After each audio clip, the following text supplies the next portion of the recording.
प्यारे बच्चों नमस्कार। मैं संजू सामवान आप सभी का हिंदी शिक्षा जगत यूट्यूब चैनल पर स्वागत करती हूँ। तो बेटा आज का जो हमारा शब्द है वो है विशेषण। पिछली कक्षा में हमने विशेषण क्या होता है, प्रविशेषण क्या होता है या फिर विशेष्य किसे कहते हैं उसे समझा था और हमने विशेषण के प्रकार को जाना था। आज हम उसके प्रकार को अच्छे से अध्ययन करेंगे, देखते हैं। तो हमारा जो टॉपिक है वो कौन सा चल रहा है, विशेषण ही चल रहा है। हमारा टॉपिक किसका चल रहा है, विशेषण का ही चल रहा है। बेटा ध्यान दोगे क्योंकि एक कक्षा में जो टॉपिक होता है वो होना मुश्किल होता है और दूसरा जितना हम डिटेल में करेंगे उतना हमारे लिए क्या रहेगा, लाभदायक रहेगा या बेनिफिट रहेगा। क्यों रहेगा? क्योंकि यदि हम इसको डिटेल में करके चलते हैं तो चाहे हमारे से किसी भी कक्षा में पूछा जाए, किसी भी पेपर में पूछा जाए, हमें वो आता मिलेगा। ठीक है, हमने शुरू किया था गुणवाचक विशेषण। ठीक है, गुणवाचक विशेषण हमने गुणवाचक विशेषण को पढ़ा था। उसमें हमने गुण और दोष में जाना था कि क्या क्या हो सकता है। नेक्स्ट मैंने आपको इसमें बताया था, दूसरा जो पॉइंट था इसमें रंग रूप।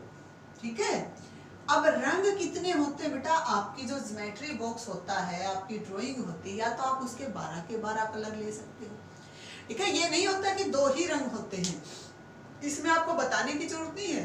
रंग हमारे कौन से होते हैं, काला है, सफेद है, लाल है, हरा है, नीला है, कोई भी रंग है। अब जैसे हमारा जो ब्लैक बोर्ड, व्हाइट बोर्ड है, तो ये क्या है, हमारा सफेद है।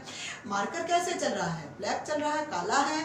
तो क्या कहें, राम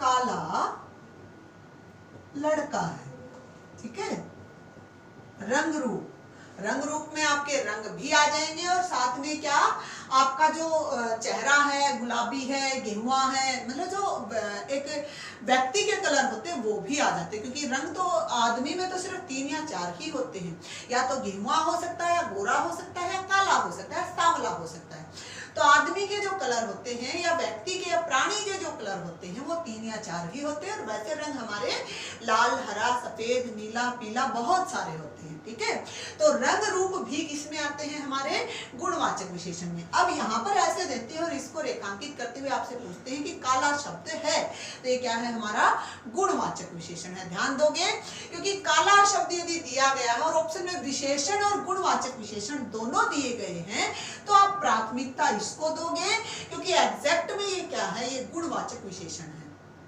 आप ध्यान से क्वेश्चन को पढ़ोगे पहले, क्योंकि हमारे जो टीचिंग एग्जाम होते हैं उसमें बच्चों को आता सभी को है, केवल और केवल पजल हो करके उसको गलत करके आते हैं क्योंकि उसको ध्यान से क्वेश्चन को पढ़ने का प्रयास नहीं करते हैं। तो ध्यान दोगे कि उसमें पूछा क्या गया है और हमें बताना क्या है। यदि वो कहता है कि निम्न में से काला शब्द है और ऑप्शन में आपको गुणवाचक और विशेषण दोनों ही दिए गए हैं, फिर आप गुणवाचक के साथ जाओ। लेकिन ऑप्शन में आपका गुणवाचक नहीं है और ऑप्शन क्या है, संज्ञा, सर्वनाम। अब काला को रेखांकित करके क्या दे, ए ऑप्शन आपको संज्ञा दे, बी ऑप्शन आपको सर्वनाम दे और सी ऑप्शन आपको क्रिया दे और डी ऑप्शन आपको वो दे विशेषण।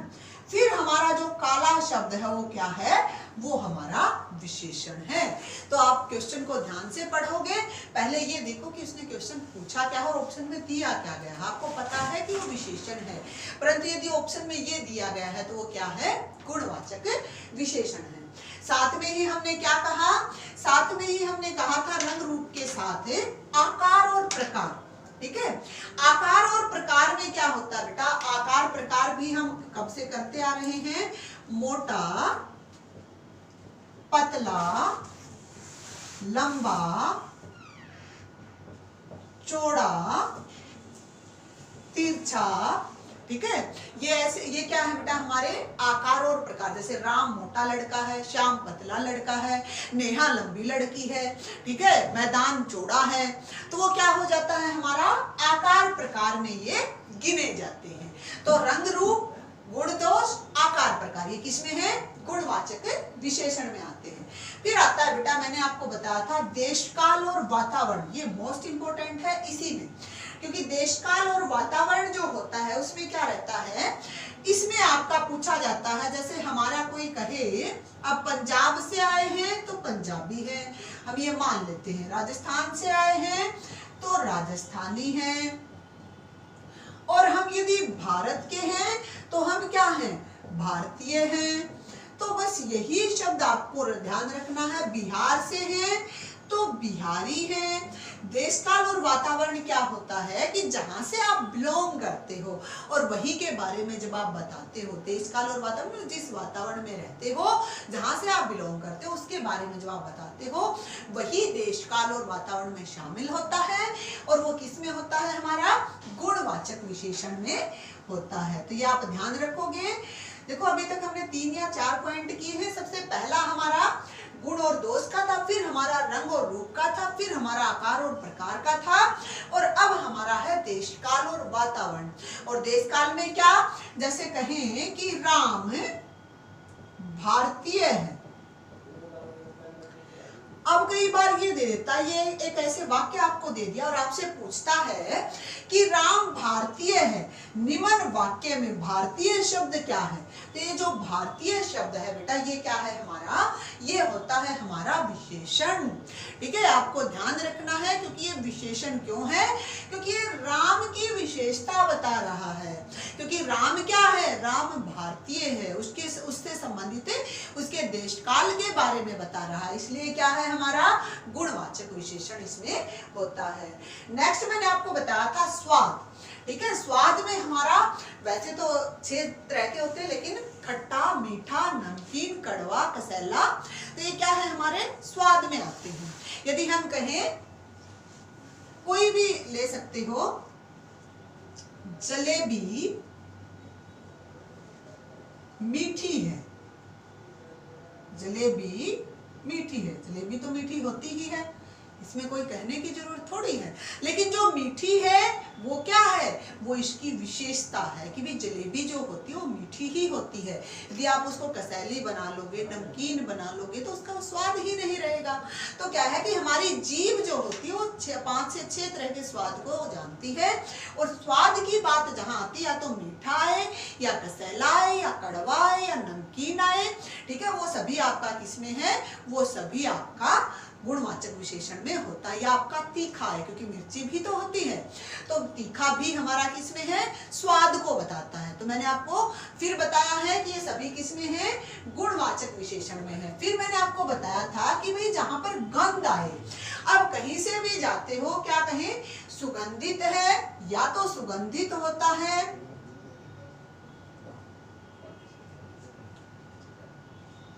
सुगंधित, गंधहीन,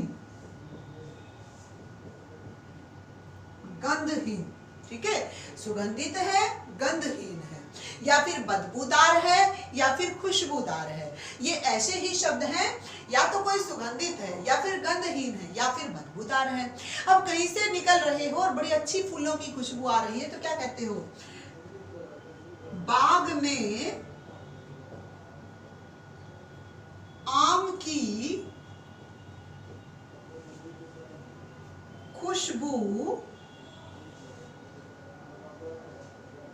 आ रही है। बाग में नहीं, बाग से, ठीक है, क्योंकि हमें वाक्य के अकॉर्डिंग ही बाग से आम की खुशबू आ रही है।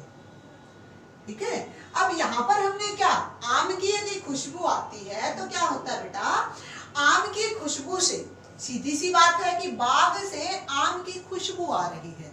अब आम को जब हम सूंघने लगते हैं या उसको जब हम लेते हैं, तो पहले उसको देखते हैं कि जो उसमें से खुशबू अच्छी आती है, तो हमें पता चल जाता है कि भाई आम जो होगा वो मीठा होगा, उसकी महक से हमें पता चल जाता है ना। तो खुशबू क्या है हमारा, खुशबू हमारा गुणवाचक विशेषण है। या फिर किसी ऐसी गंदी जगह से जा रहे हो जो बदबूदार इलाका है, तो वहां पर भी क्या है, बदबूदार भी क्या है, गुणवाचक विशेषण है। क्योंकि हमने पहले ही कहा कि जो गंध में होता है, या तो गंध होती ही नहीं है, या खुशबू आएगी, या फिर बदबू आती है। नेक्स्ट जो आता है इसमें हमारा, मैंने आपको कहा था स्थान। अब स्थान क्या है, देशी, विदेशी, और कहाँ रहते हो, गांव से भी बिलोंग कर सकते हो, गांव, शहर, ये क्या है, शहरी, ठीक है, गांव से बिलोंग कर सकते हो, लेकिन शहरी, साथ में ही गांव है तो गांव का गांव क्योंकि गांव से यदि हम बिलोंग करते हैं तो हमें क्या कहते हैं, ग्रामीण, ग्रामीण ही बोला जाता है ना, क्योंकि गांव से बिलोंग करते हो तो ग्रामीण बोलते हैं। ठीक है, साथ में ही क्या रहता है, एक मैंने आपको बताया था कि भाई इसमें आपका स्पर्श भी आता है। तो स्पर्श कैसे करते हो, या तो नर्म होता है या कठोर होता है। ठीक है, इसी प्रकार आपका ये गुणवाचक विशेषण क्या है हमारा, समाप्त होता है। तो बेटा गुणवाचक विशेषण में आपके यही रहते हैं, या तो रंग रूप होगा, या आकार प्रकार होगा, या फिर आपका देश काल वातावरण होगा। उन्हीं में से मैंने आपको एग्जाम्पल के थ्रू भी समझाया है, आप इसको अच्छे से करेंगे। बाकी हम अगली कक्षा में करेंगे, तब तक के लिए धन्यवाद।